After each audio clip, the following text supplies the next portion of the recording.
Oh, mercy. This was a hard song to write. I'm David Hawkins. The song is called Anyone's Eyes. My wife Cheryl and I wrote this for The-Acoustic-Guitar-Project 2020. We live in Pittsburgh, Pennsylvania. And this was a tough one. Very difficult. I guess I've said that already, so you get the point. There's always some struggle in a song as far as in my experience. Sometimes a lot of struggle. Sometimes you have to let them go for a while or just let them go altogether. This one I had a deadline. I had to show up. I had to give a guitar to somebody else, which I will be doing shortly. I still haven't even written my name on this yet, but that's coming. Difficult because we started with a topic that spoke in many ways to the spirit of this particular time period. And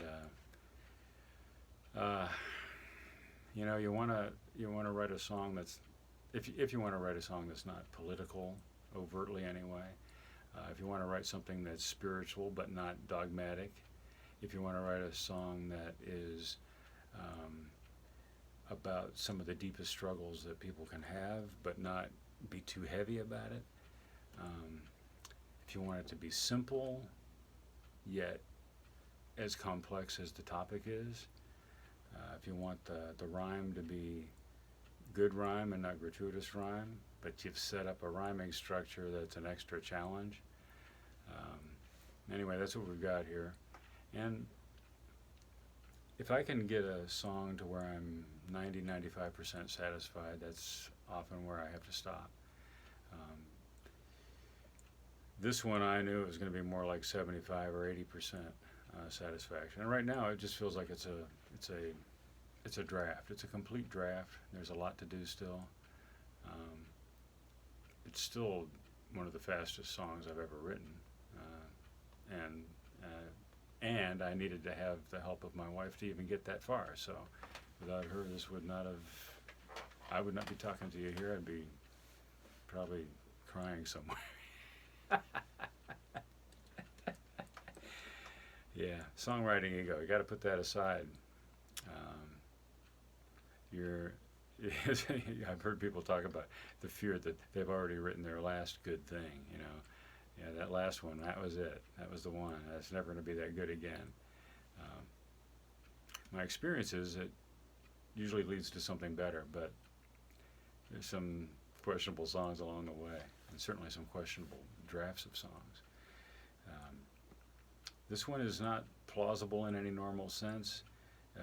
It's kind of a mystical experiment, and it's I really have no idea what I'm going to think of this in a month or 6 months or a year. I don't know how much rewriting it's going to take. Maybe, I've had some evidence that it speaks to, it can speak pretty sharply to the emotions at moments, and it surprises me. And if I have an emotional reaction to a song, or if I get choked up singing a song, I know that there's some truth in there that is important. So whether that does that for you or not, the song did that for me and for Cheryl. So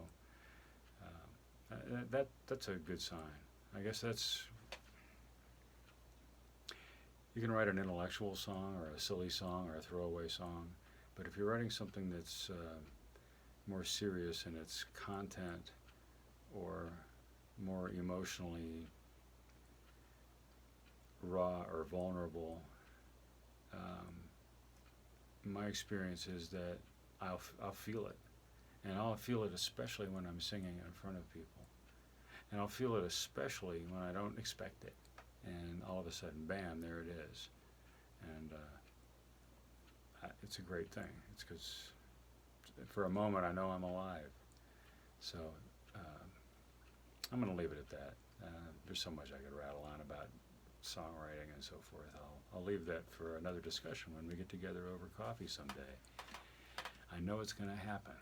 Someday we will actually sit in rooms together again in a healthy way. But not right now. See you soon, I hope.